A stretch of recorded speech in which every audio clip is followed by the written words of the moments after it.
कैसे हैं आप लोग? हम लोग नेमिंग ऑफ ज्योमेट्रिकल आइसोटोप की बात किए थे और उसमें सिस्ट्रॉन्स, C90 और EZ नेमिंग के बारे में बात किए थे। देखो बेटा, नेमिंग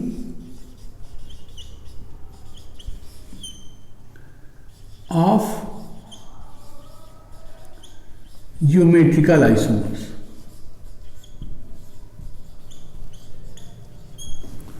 बात किए थे बेटा पहला सिस्ट्रॉन्स,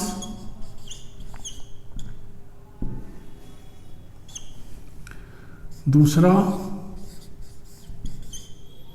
C90 और तीसरा EZ। सिस्ट्रॉन्स में बोला था टू सिमिलर ग्रुप्स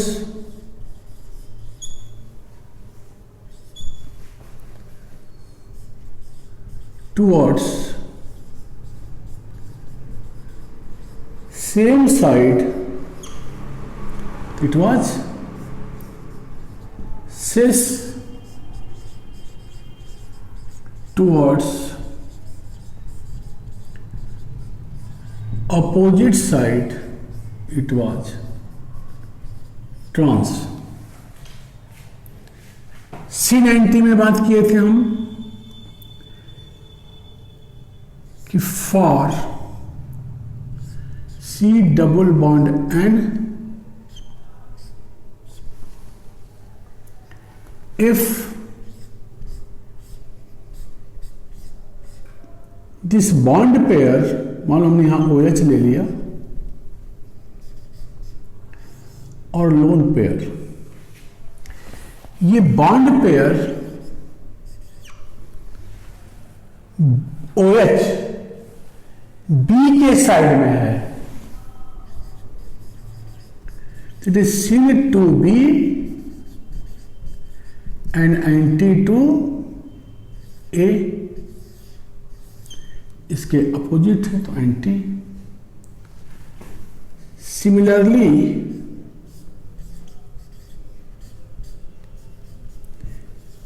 अगर ये OH A के साइड में है तो it is syn to A and anti to B। EZ two senior groups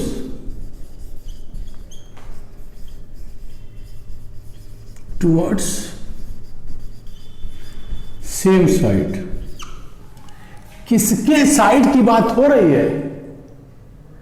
towards same side of the atom which is responsible for restricted rotation of bond. तो कहां कहां है वो? कार्बन डबल बॉन्ड कार्बन हो, carbon double bond nitrogen हो, nitrogen double bond nitrogen हो, and carbon carbon single bond of cycloalkane. तो senior group towards same side it was Z and towards opposite side तो ये E था। Seniority का order बताया था कि फर्स्ट एटम है which is directly linked to, चलो डबली बॉन्डेड कार्बन की बात कर रहे हैं, या कोई भी atom which is responsible for restricted rotation, the first atom having higher atomic number is senior. दो ही ग्रुप है, इसका एटॉमिक नंबर ज्यादा है, इसका कम है, इन दोनों में इसका एटॉमिक नंबर ज्यादा है, इसका कम है। तो इन दोनों कार्बन के सीनियर ग्रुप अगर एक ही साइड में है तो दिस इज Z। लेकिन अगर यही सीनियर ग्रुप अपोजिट साइड में हो जाता, जैसे यहाँ एक, यहाँ दो, यहाँ ये एक, यहाँ ये दो, ये सीनियर अपोजिट हो गया, तो ये हो गया ई। अब बात होती है बेटा, अगर साइक्लिक कंपाउंड साइक्लोएल्कीन है तो सिस ट्रांस को कैसे बताएंगे, या साइक्लोएल्कीन साइक्लिक स्ट्रक्चर में एंगल स्ट्रेन होता है, जितना ज्यादा एंगल स्ट्रेन होगा स्टेबिलिटी उतनी ही कम होगी। तो यह पाया गया बेटा कि साइक्लोएल्कीन के केस में geometrical isomer starts from 8 carbon atom. In case of cycloalkene, चाहो तो बोलते बोलते लिख लो या सुन लो कि साइक्लोएल्कीन में geometrical isomerase starts from 8 carbon atom. इसके पहले जो भी साइक्लिक स्ट्रक्चर है, जैसे मान लो ये साइक्लोहेक्सीन है तो सिस फॉर्म है, लेकिन इसका ट्रांसफॉर्म एग्जिस्ट नहीं करता।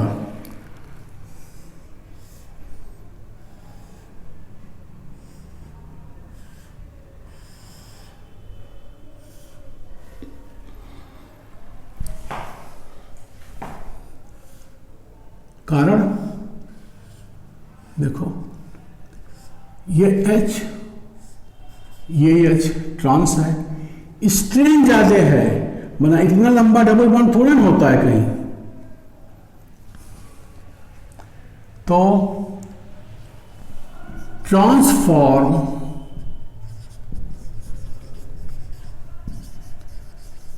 Does not exist. स्टार्ट होता है ये 8 कार्बन से, ट्रांस का एग्जिस्टेंस स्टार्ट होता है, सिस तो रहता ही है, मतलब ट्रांस 8 कार्बन से शुरू हो रहा है, 8 कार्बन साइक्लोएल्कीन से।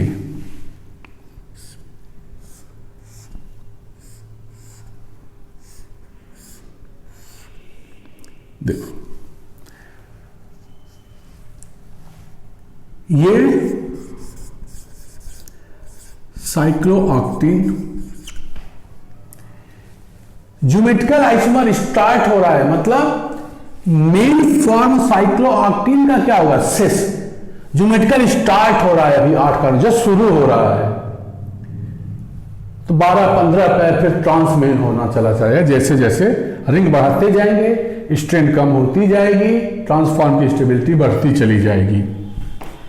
तो अगर हम इसका सिस ट्रांस बनावे,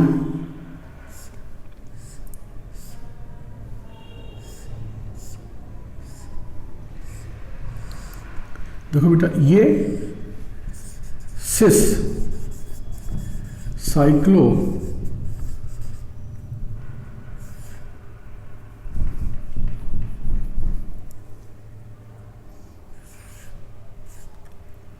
ऑक्टीन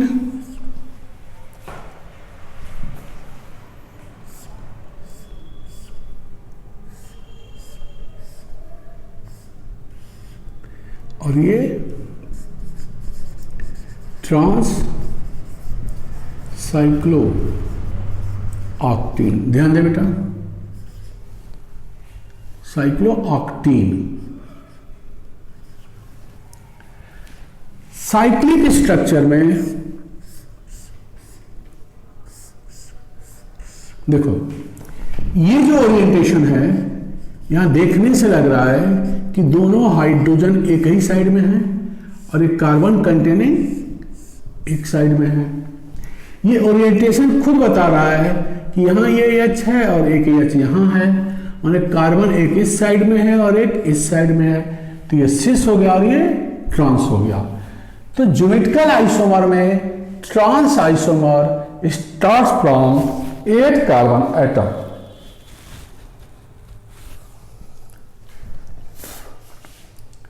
तो इसमें इसका एग्जिस्टेंस शुरू हो रहा है यहां 8 कार्बन से।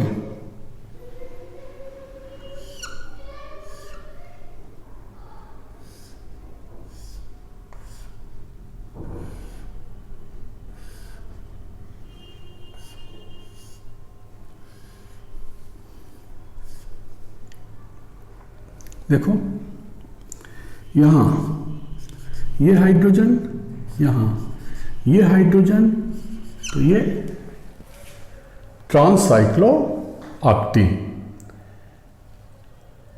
और बढ़ाते जाएंगे तो स्टेबिलिटी और बढ़ती चली जाएगी।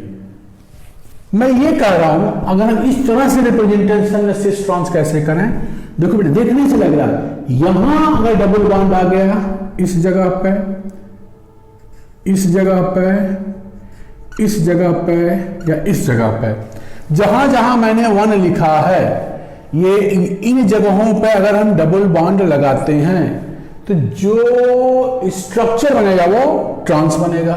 देखो ये 1 वाला है, लेकिन अगर यही डबल बॉन्ड 2 वाले जगह पर लगाते हैं, कहीं भी लगा दो इनमें से, तो ये क्या हो जाएगा सिस का फॉर्म। दोनों हाइड्रोजन एक साइड में और दोनों कार्बन कंटेनिंग ग्रुप, देखो कहीं से भी शुरू करो। मान लो हम इस 2 की बात कर रहे हैं, इस 2 की, तो एक यहां आ गया डबल कार्बन वाला, एक यहां वाला आ गया कार्बन वाला। अगर यहां डबल बॉन्ड लगाते हैं तो इधर उधर यह चल जाएगा।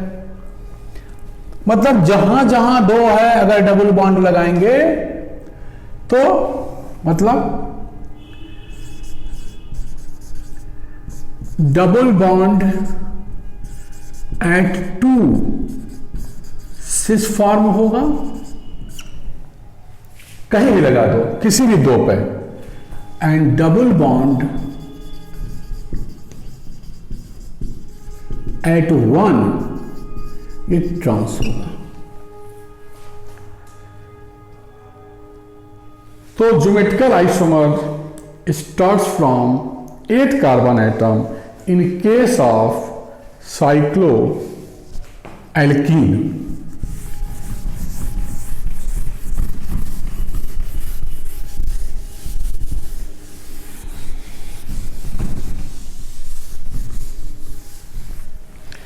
Similarly,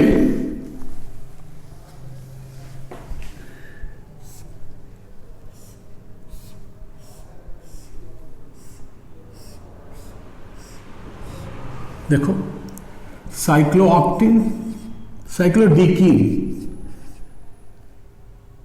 ये क्या है साइक्लोडीकेन। साइक्लोडीकेन फिर वही बात, ये 1, ये 1, ये 1, A1, 1 की जगह पे अगर डबल बॉन्ड लगाया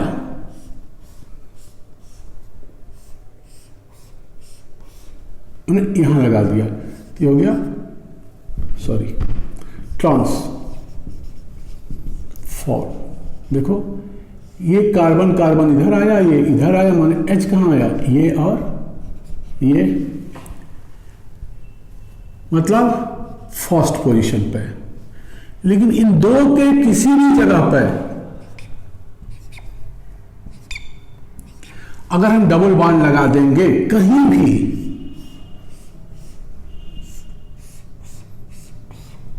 तो ये हो गया सिस फॉर्म। मतलब 2 के सेकंड पोजीशन पर कहीं भी हम डबल बॉन्ड लगाएं तो ये स्ट्रक्चर आपस में क्या हो जाएगा, आइडेंटिकल। ये भी सेकंड पोजीशन था, ये भी सेकंड है, देखो सेकंड वाला। इसी तरह से 1 के जगह पर डबल बॉन्ड लगाने वाला कोई भी 2 स्ट्रक्चर आपस में क्या हो जाएगा,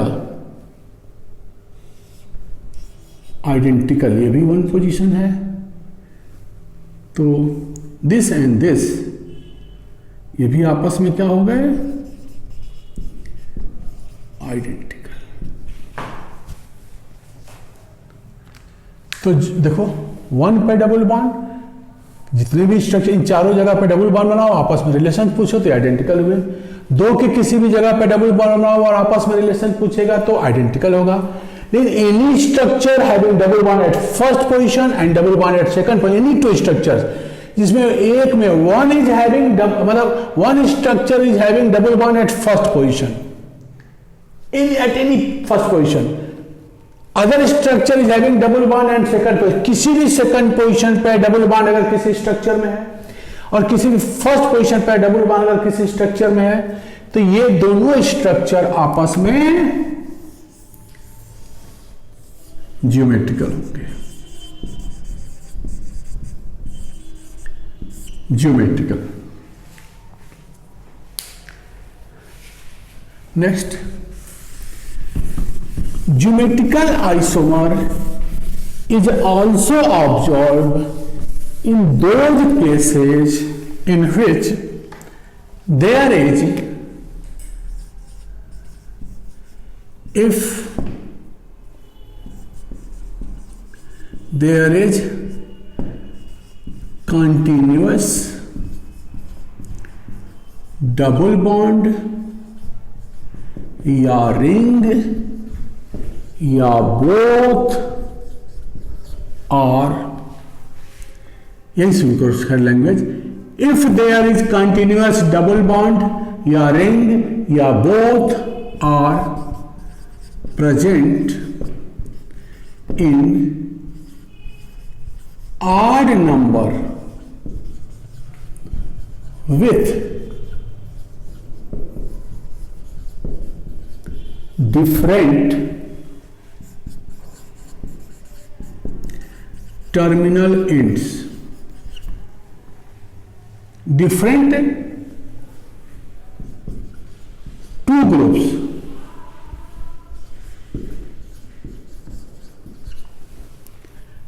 at terminal ends, then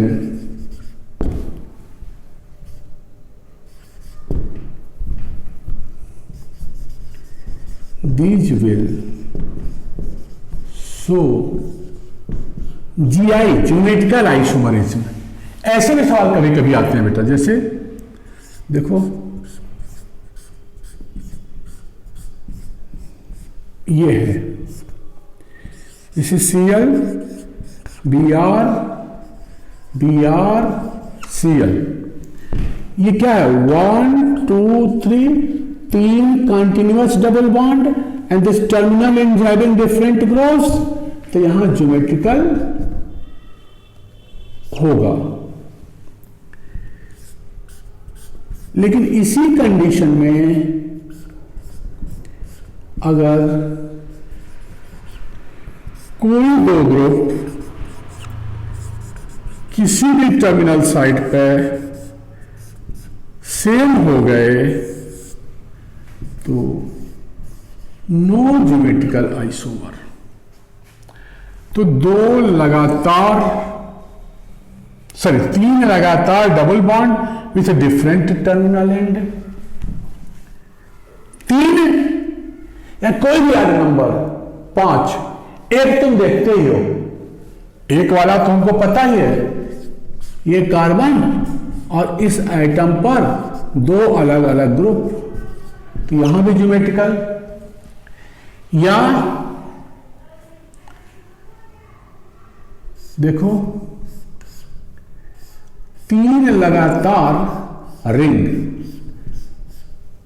with different terminal point CH3H ClH, तो यहां भी ज्योमेट्रिकल, ये भी देगा ज्योमेट्रिकल। या डबल बॉन्ड या रिंग ऑड नंबर में हो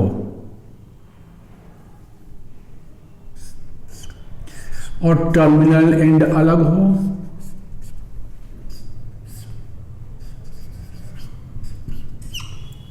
तो यहां भी ज्योमेट्रिकल। देखो 1 2 3 4 5, एक डबल बॉन्ड है, रिंग है, डबल बॉन्ड है, रिंग है, डबल बॉन्ड है। तो 8 नंबर हो और टर्मिनल एंड अलग हो तो ऐसे जगहों पर भी ज्योमेट्रिकल आइसोमरिज्म पाया जाता है। तो ऐसे भी सवाल आते हैं, कहाँ है कहाँ नहीं है।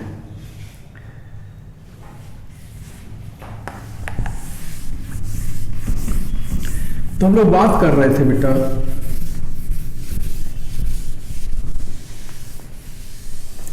तो मैं बार बार कह रहा हूं कि जो भी वीडियो देखो बेटा शुरू से अंत तक मन लगा कर देखिए, विश्वास से देखिए, कोई कंसेप्ट छूटेगा नहीं और हर एग्जाम्पल आपका हेल्प करेगा समझने में या क्वेश्चन सॉल्व करने में किसी भी कंपटीशंस के।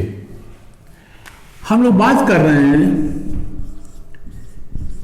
स्टीरियो सेंटर इन ए गिवन स्ट्रक्चर, स्टीरियो सेंटर इन ए गिवन स्ट्रक्चर। किसी दिए हुए स्ट्रक्चर में स्टीरियो सेंटर्स को कैसे पहचानेंगे, अब हम इसकी बात कर रहे हैं। देखो बेटा स्टीरियो सेंटर क्या, सेंटर्स, इसका मतलब ये हुआ, स्टीरियो सेंटर का मतलब total number of restricted rotation bond which are responsible for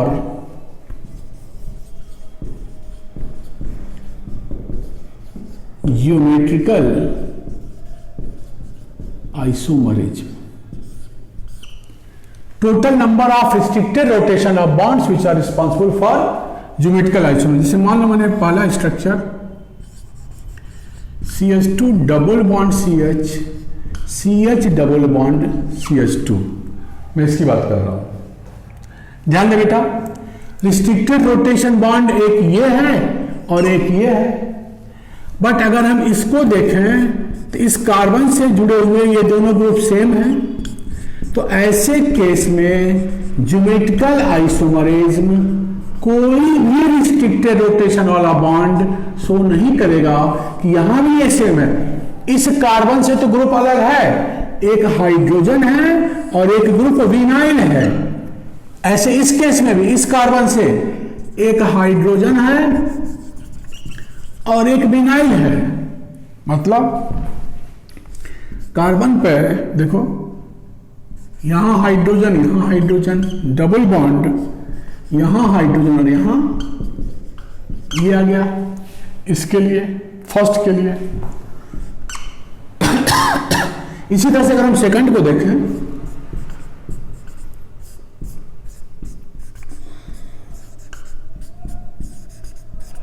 ये सेकंड वाला हुआ, तो दोनों में ये दो रिस्ट्रिक्टेड रोटेशन बॉन्ड हैं, लेकिन ज्योमेट्रिकल आइसोमरिज्म के कंडीशन को कोई भी सेटिस्फाई नहीं कर रहा है।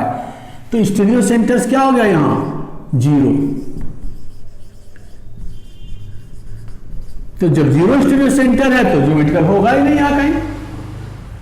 बोलिए,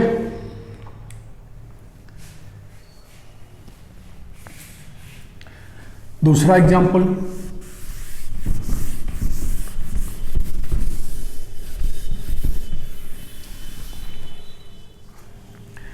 मान लो हमने CH2 double bond CH, CH double bond CH, CH double bond CH2 की बात की है। तो ध्यान दे बेटा, रिस्ट्रिक्टेड रोटेशन ऑफ बॉन्ड 3 जगह है, यहां ये दोनों सेम है, यहां ये दोनों सेम है, तो ये दोनों ज्योमेट्रिकल तो दिखाएगा नहीं। बट सेकंड पोजीशन पे देखो, CH डबल बॉन्ड CH, के साथ अगर ये है तो ये ज्योमेट्रिकल आइसोमरिज्म का सेंटर है। देखो CH डबल बॉन्ड CH2, एक तरफ हाइड्रोजन और एक तरफ ये विनाइल। कौन सा ग्रुप है? विनाइल। डबल बॉन्ड CH, अब यहां आओ, CH डबल बॉन्ड CH2, ये भी क्या है? विनाइल। तो ये हो गया cis form. Similarly CH2 double bond CH, एक का ओरिएंटेशन वैसे ही रहने दो, दूसरे का ओरिएंटेशन बदल दो, तो यहां हाइड्रोजन क्या गया? Opposite side. तो ये हो गया ट्रांसफॉर्म। तो इसमें एक स्टीरियो सेंटर है।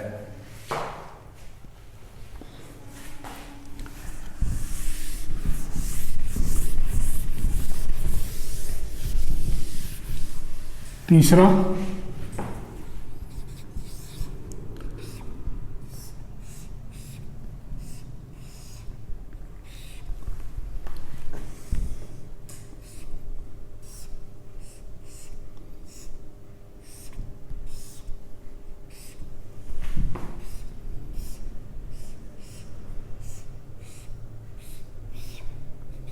ये तीन स्ट्रक्चर्स हैं,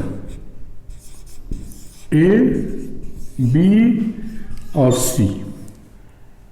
पूछा जाए ज्योमेट्रिकल आइसोमरिज्म में कौन शो करेगा इन तीनों स्ट्रक्चर में? A, B, C या ऑल ऑफ दीज? तो देखो बेटा, ज्योमेट्रिकल आइसोमरिज्म के लिए अभी तुमने कहा कि 8 कार्बन कम से कम होना चाहिए। This is C6 alkene, C6 alkene, C7 alkene, C8 alkene. तो this has one stereo centre. यहां स्टीरियो सेंटर नहीं है, यहां स्टीरियो सेंटर नहीं है, तो ये दोनों ज्योमेट्रिकल आइसोमरिज्म नहीं शो करेंगे। ये ज्योमेट्रिकल आइसोमरिज्म शो करेगा, क्योंकि ज्योमेट्रिकल आइसोमर के लिए कम से कम कितने कार्बन का साइक्लोएल्कीन चाहिए? अभी हम बता रहे थे 8 कार्बन का साइक्लोऑक्टीन।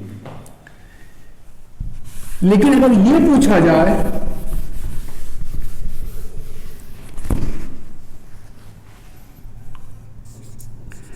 कि which one will show geometrical isomerism,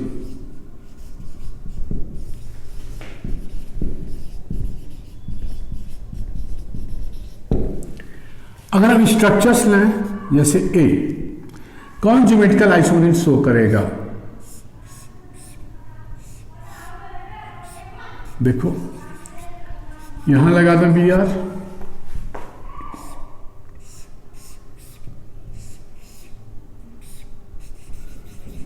यहां लगा दें 2 Br,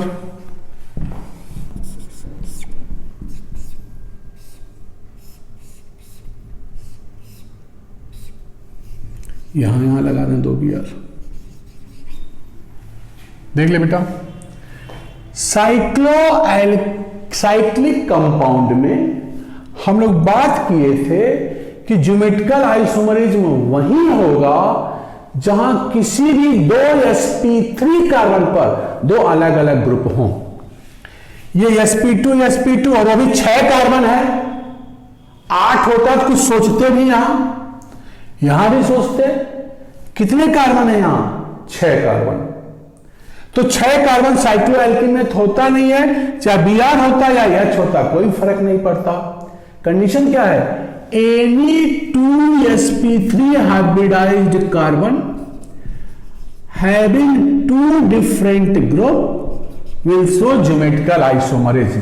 तो इसका होगा, एक को फिक्स कर दो, दूसरे को बदल दो, तो दिस एंड दिस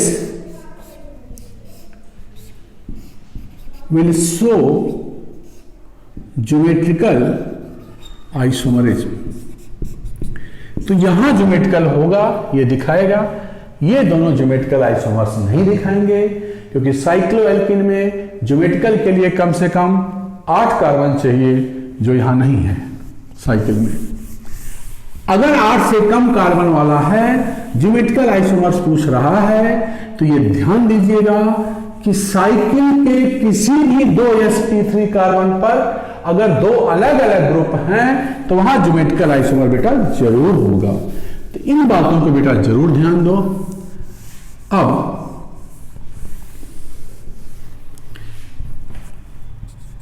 तो स्टीरियो सेंटर उसमें था, इन दोनों में नहीं था।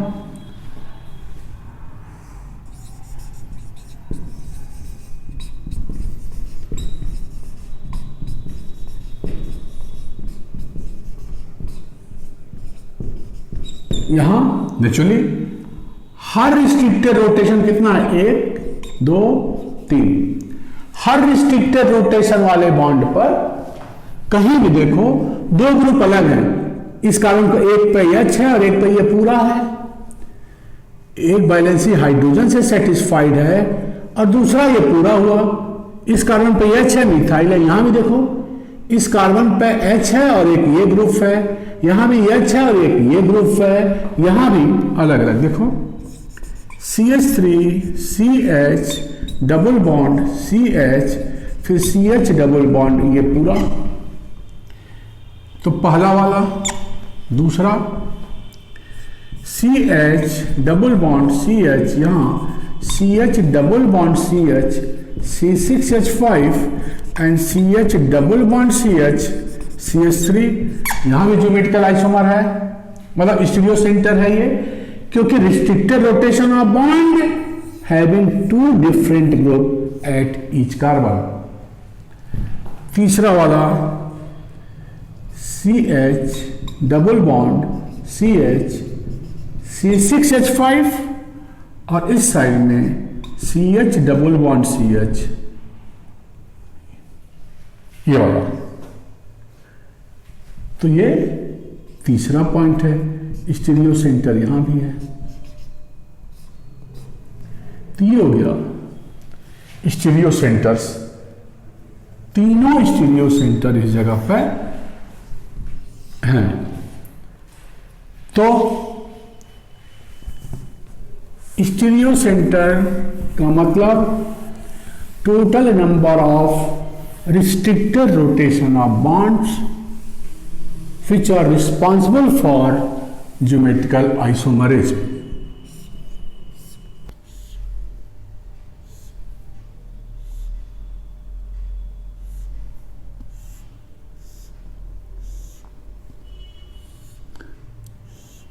ये देखो बेटा, ये साइक्लोऑक्टेन है। अब ध्यान दे बेटा, अब इस पर हम कुछ ग्रुप लगा रहे हैं।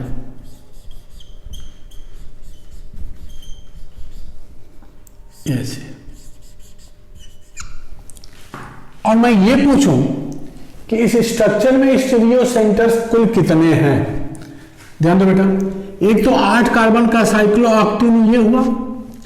दूसरा स्टीरियो सेंटर देखो, 2 sp3 कार्बन पे दो अलग अलग ग्रुप है, एक मिथाइल है और एक यहाँ H होगा। यहाँ एक पूरा ये ग्रुप है, एक यहाँ H होगा। तो दूसरा स्टीरियो सेंटर ये हुआ, तीसरा स्टीरियो सेंटर ये हुआ, चौथा स्टीरियो सेंटर ये हुआ। तो 4 स्टीरियो सेंटर देखो यहाँ इस स्ट्रक्चर में है। तो पहला काम हम लोगों का कि स्टीरियो सेंटर को पता करना कि किसी भी स्ट्रक्चर में कुल कितने स्टीरियो सेंटर्स हैं, ये कैसे पता करेंगे।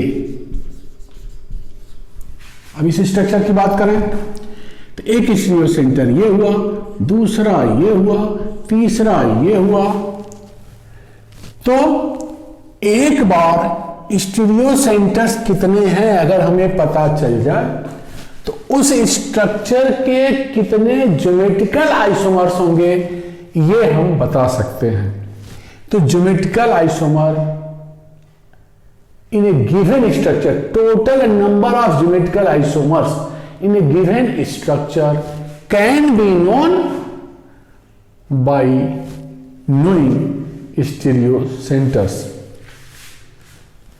तो हम लोग बात कर रहे हैं अब determination of total number of geometrical isomers in A given structure. Stereo centres तो हो गया यार। अब determination of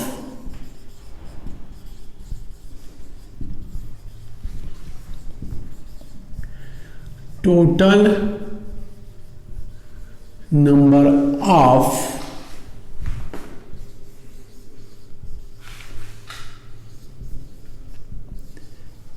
geometrical isomers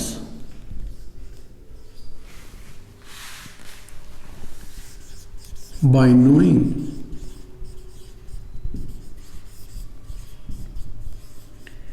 stereo centers. First important point, पहला बेटा,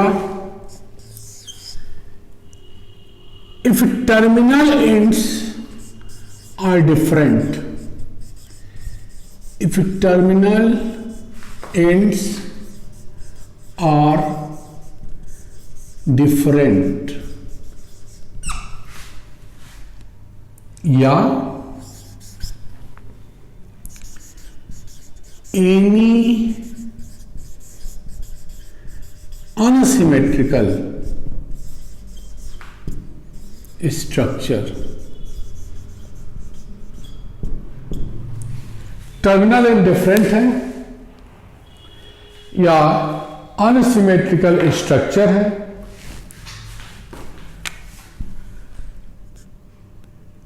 having n number of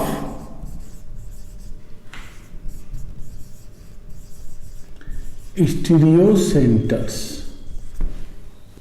कितने स्टीरियो सेंटर्स हैं ये हमको देखना है। Then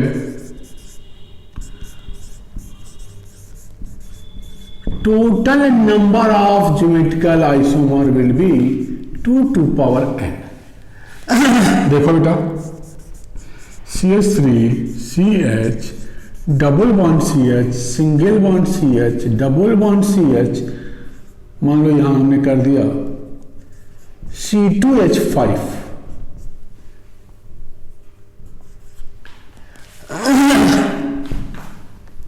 C2H5।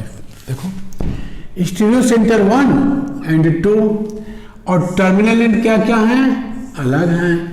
अनसिमेट्रिकल वैसे भी बोल सकते हैं कि यहां डबल बॉन्ड सेकंड पोजीशन पर शुरू है और यहां डबल बॉन्ड दो कार्बन थर्ड पर है, तो अनसिमेट्रिकल स्ट्रक्चर हुआ। तो geometrical isomers total GI will be 2 to power n, 2 to power 2 बराबर 4।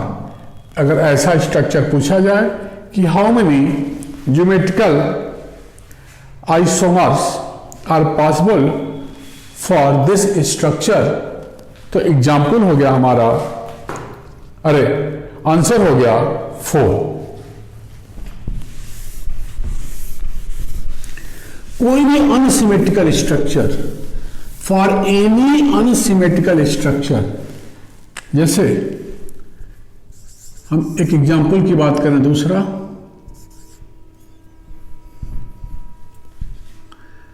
CH3 CH double bond CH C double bond NOH CH double bond CH2।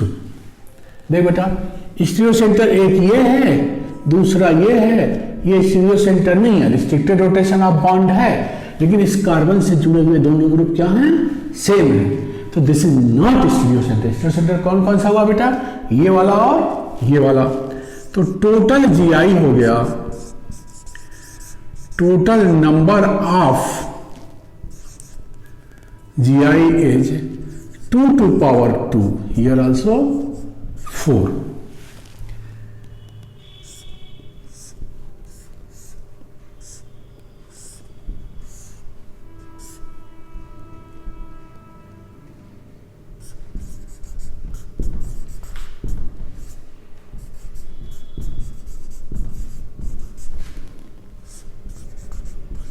अब ये स्टीरियो सेंटर्स देखो, ये साइक्लो है,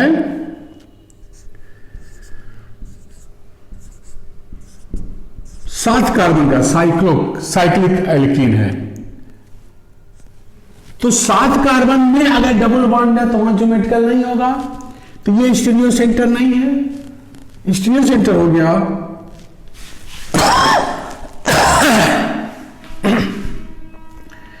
एक ये, दूसरा ये और तीसरा ये।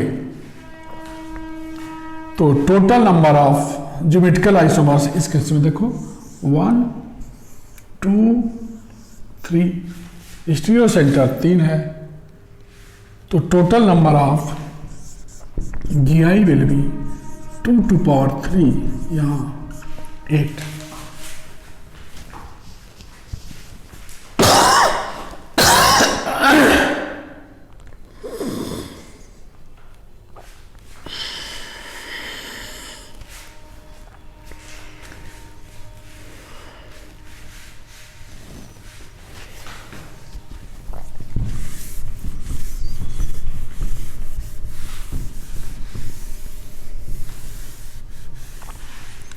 सेकंड नियम बेटा,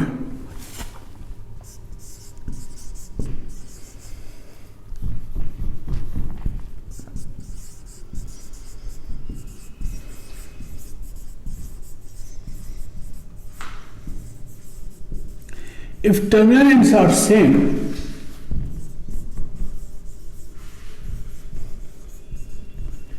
and stereo centers are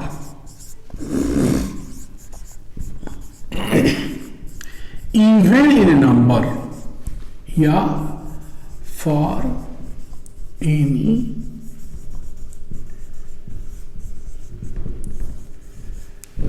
symmetrical structure, ध्यान दे बेटा, टर्मिनल एंड सेम है, स्टीरियो सेंटर्स इवन हो या स्ट्रक्चर सिमेट्रिकल हो, ऐसे केस में total number of geometrical isomer will be 2 to power n minus 1 plus 2 to power n by 2 minus 1. Example,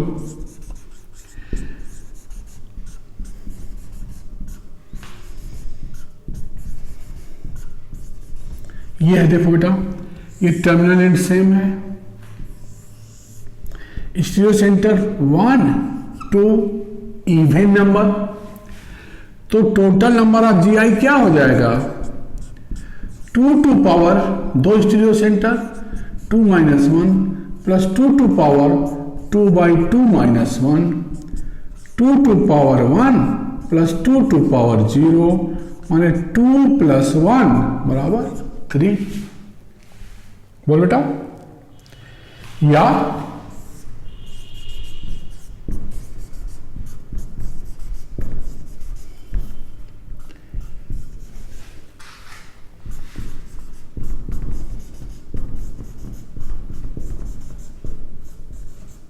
मान लो ये स्ट्रक्चर है,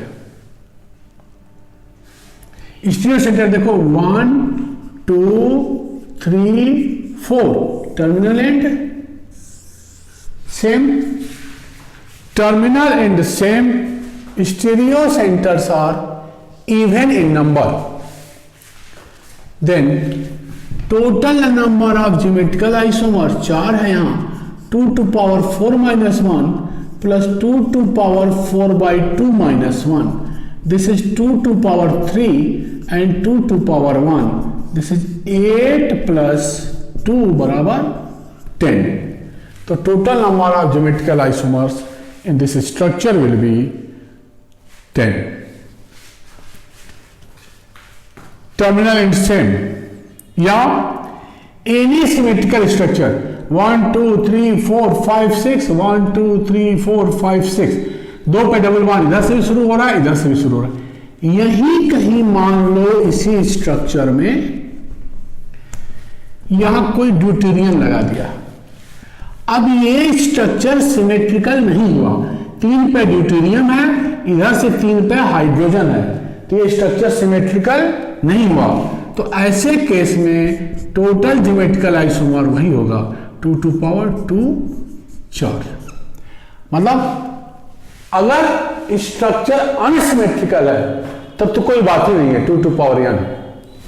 ये कब के लिए है? सिमेट्रिकल स्ट्रक्चर, मतलब same terminal end even number of stereo centres, we apply this formula. Clear?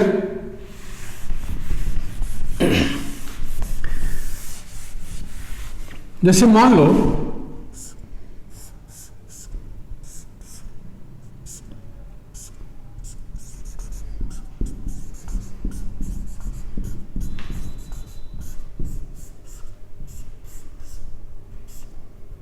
ये स्ट्रक्चर दे दिया,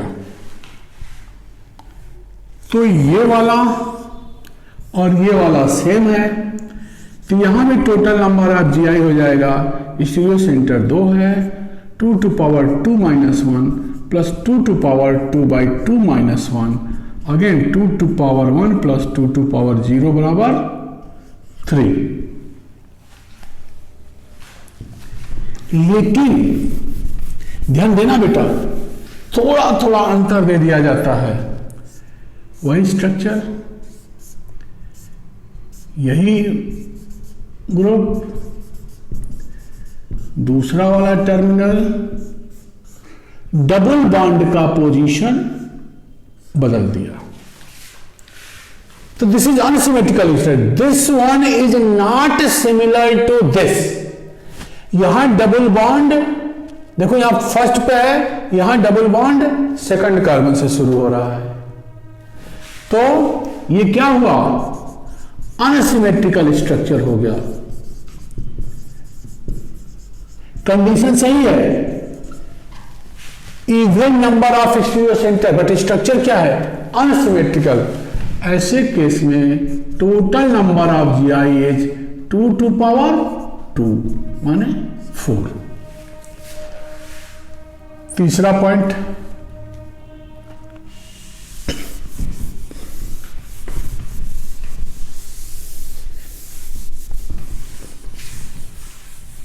ध्यान दे बेटा, if terminal ends are same, third point,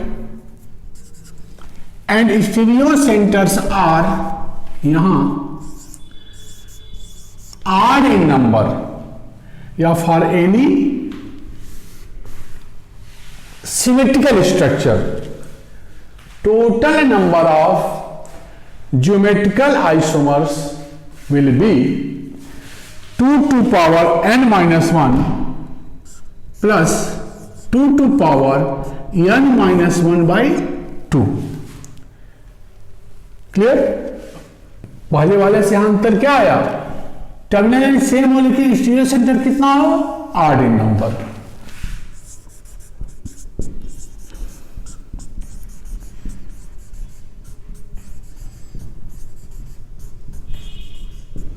ये देखो, टर्मिनल एंड सेम,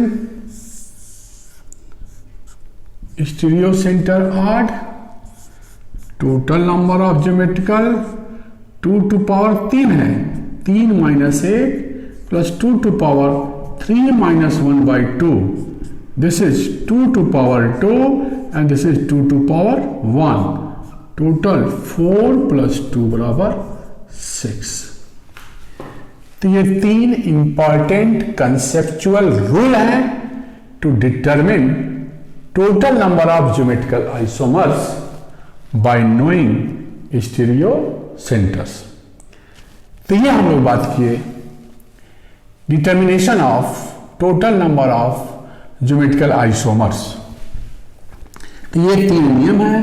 पहला, terminal end different but stereo centres are any number, मतलब for any unsymmetrical structure total number of geometrical isomer is 2 to power n। अगर हम symmetrical structure पर आते हैं तो 2 कंडीशन है। अगर टर्मिनल एंड सेम है और स्टीरियो सेंटर इवन है तो फॉर्मूला था 2 to power n minus 1 plus 2 to power n by 2 minus 1। लेकिन अगर स्टीरियो सेंटर सेम है या सिमेट्रिकल भी स्ट्रक्चर होना चाहिए निसंदेह, एंड सॉरी, अगर टर्मिनल एंड सेम है with symmetrical structure and stereo centers are odd in number, then this formula applicable. This is the example. बोलो, समझ में आया बेटा? यही कंसेप्ट है बेटा.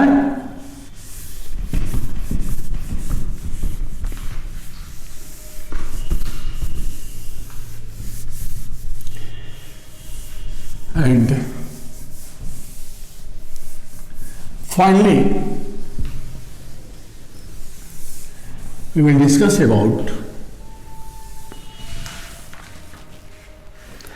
physical properties of geometrical isomers.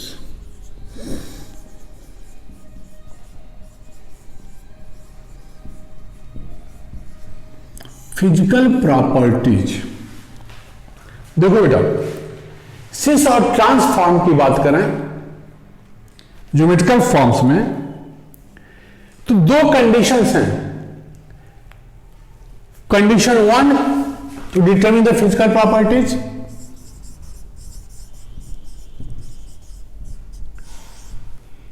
If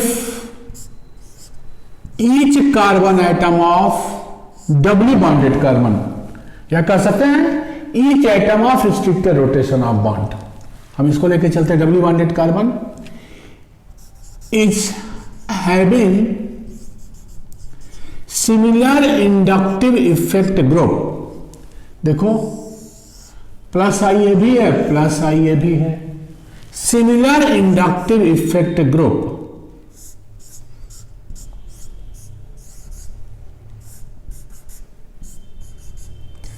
similar effect, ये कोई जरूरी नहीं कि सिमिलर ग्रुप हो, इंडक्टिव इफेक्ट सिमिलर हो.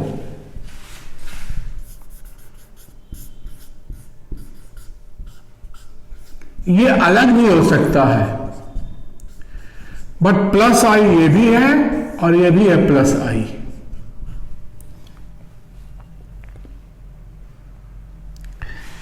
ऐसा भी हो सकता है यहां,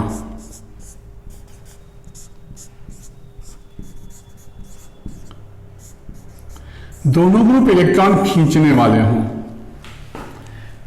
खींचने वाले हों सेम हो या अलग अलग हो, देने वाले हों सेम हो या अलग अलग हो. बोलो, तो condition 1, each carbon atom of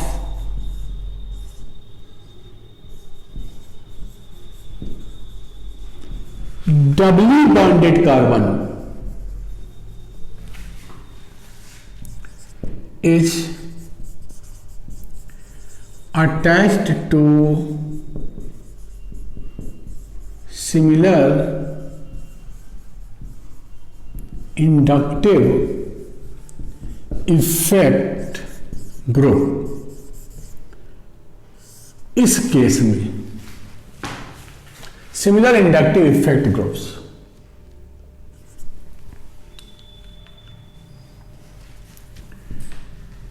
ऐसे केस में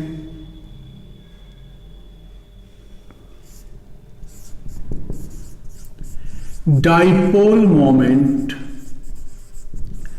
of cis is greater than trans. ऐसे केस में dipole moment of cis is greater than trans.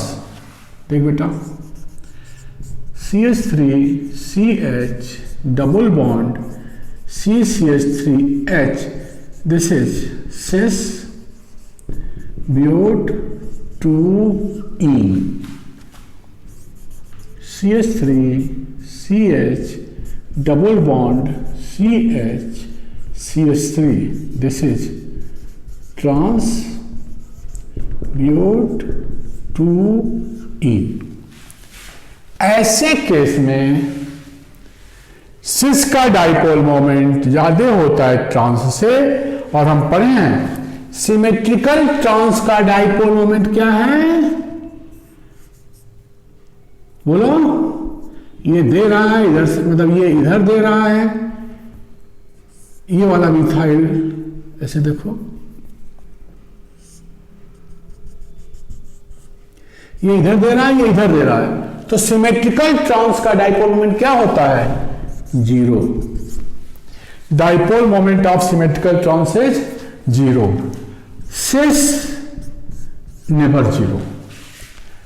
तो ऐसे केस में dipole moment of cis form will be more than trans form. पढ़ते हो बेटा कि dipole moment is directly proportional to polarity. इसका क्या मतलब हुआ कि जिसका डाइपोल मोमेंट ज्यादा होगा वो ज्यादा पोलर होगा। तो हम कह सकते हैं अब polarity of cis is more than trans. ये बेटा पोलर डिजॉल्व इन पोलर,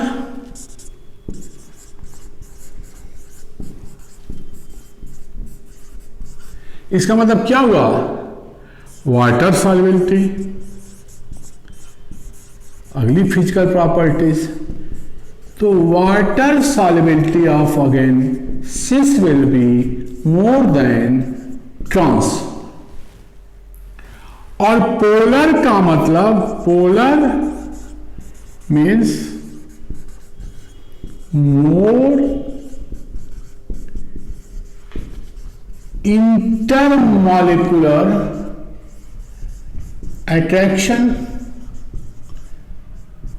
अगर इंटरमॉलिक्यूलर अट्रैक्शन ज्यादा हुआ तो next property boiling point of again cis will be more than trans. तो डाइपोल मोमेंट इज डायरेक्ट ज्यादा है, पोलैरिटी ज्यादा हुआ। पोलैरिटी ज्यादा है तो वाटर सॉल्युबिलिटी ज्यादा हुआ। अब पोलैरिटी ज्यादा है तो बॉइलिंग पॉइंट ज्यादा हुआ सिस का। लेकिन हम पढ़ते हैं कि ट्रांसफॉर्म की स्टेबिलिटी ज्यादा होती है। ट्रांस सिमेट्रिकल का तो बहुत ही ज्यादा स्टेबल है। ट्रांसफॉर्म की क्या ज्यादा होती है? स्टेबिलिटी। अगर ट्रांस की स्टेबिलिटी ज्यादा है मतलब पैकिंग क्लोज है, मेल्टिंग पॉइंट ज्यादा है, तो हम कह सकते हैं कि सिमेट्रिकल स्ट्रक्चर के चलते ट्रांसफॉर्म मोर सिमेट्रिकल है। As a result more symmetrical है, जिसके कारण क्या हुआ? melting point and stability of trans will be more than cis। तो दो property transform is more symmetrical, hence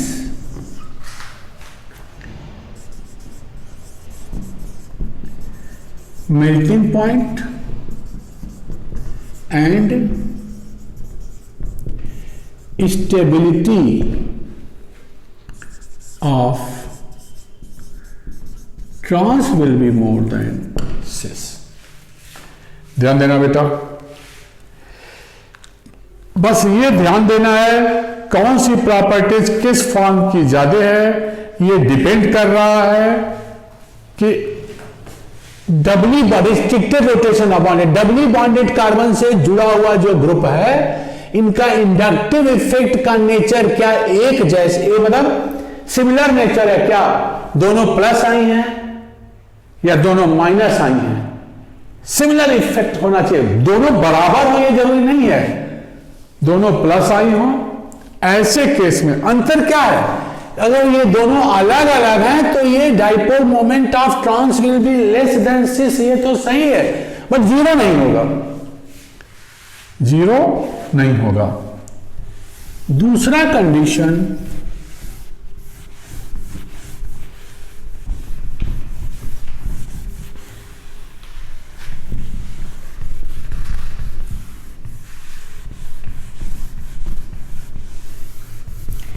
if each atom of, देखिए, each carbon atom of doubly bonded carbon is attached to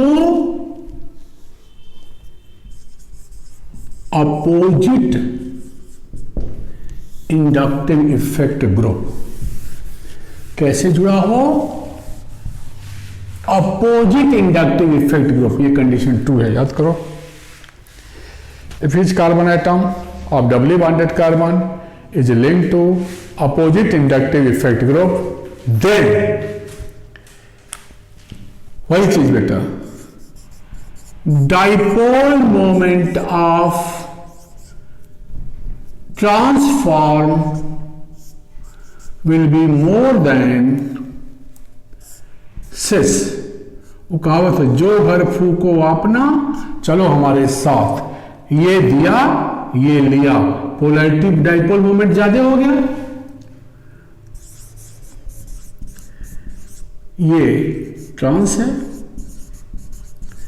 तो dipole moment of trans form will be more than cis form.